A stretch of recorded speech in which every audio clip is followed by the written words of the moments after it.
দেখেন, এই আঙুরগুলোকে প্লাস্টিক দিয়ে মোড়ানো হয়ে গিয়েছিল, আর এটা হলো আমলকি।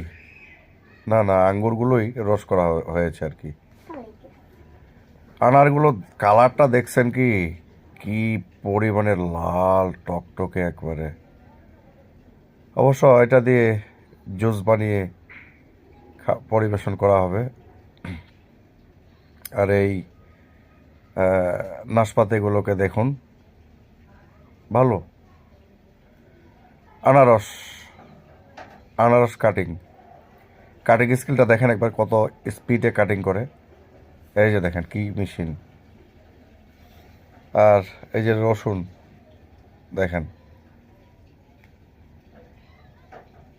রসুন না, ও আর ড্রাগন,